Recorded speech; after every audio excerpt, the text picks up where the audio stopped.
श्रीकृष्ण भन्नुहुन्छ, रुन्छ त्यो मान्छे जसले सम्बन्धलाई साँचो तरिकाले निभाएको हुन्छ, नत्र मतलबको सम्बन्ध राख्नेको न आँखामा शरम हुन्छ न आँसु नै।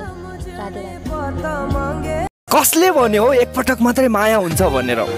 मैले त जब जब तिमीलाई याद गर्छु नि त्यति नै धेरै माया हुन्छ। धेरै भयो, न त फोन न त मेसेज, व्यस्त भएर हो कि मन बदलिएर हो थाहै भएन। यो म अनि यो मेरो माया, यो माया भित्र जहिले झगडा। आफूसँग जे छ त्यसैमा खुसी हुन सिक्नु पर्छ अरे। मसँग ऋण छ, अब त्यसमा पनि खुसी हुनु। एउटा जिन्दगी छ आफैमा प्यारो छ, अर्को तिमी छौ जो जिन्दगी भन्दा पनि प्यारो लाग्छ। सुकेपछि पात आफै झर्छ, के गुनासो गर्नु हावासँग। स्वार्थ पूरा भएपछि मान्छेहरू आफै टाढिन्छ, के गुनासो गर्नु प्रेमसँग। अब त मलाई एक्लै बस्न मन लाग्छ।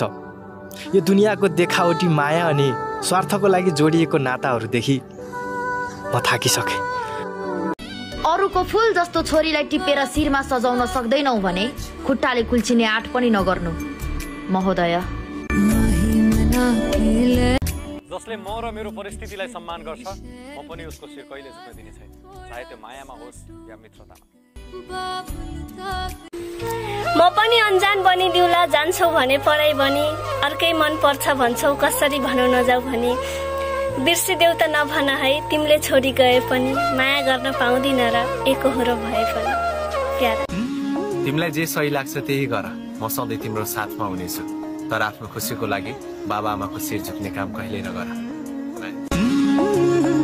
तिमीले चिन्न सकेनौ त्यो तिम्रो कमजोरी हो, तर जब पुरुषले प्रेम गर्छन् नि अथाह गर्छन्। झन्झन टाढा हुनेलाई के नै भन्नु छ र, आफ्नै मान्छे हुनेलाई के नै भन्नु छ र। मनको माया नबुझेर धनको माया हेरी छोडी जाने बैगुनीलाई के नै भन्नु छ र।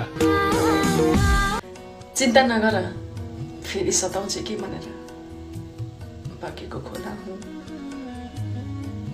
अब फेरि फर्केर आउने छैन। बाटोमा हिँड्ने बटुवाले बिर्सियो भनेर के मन दुखाउनु।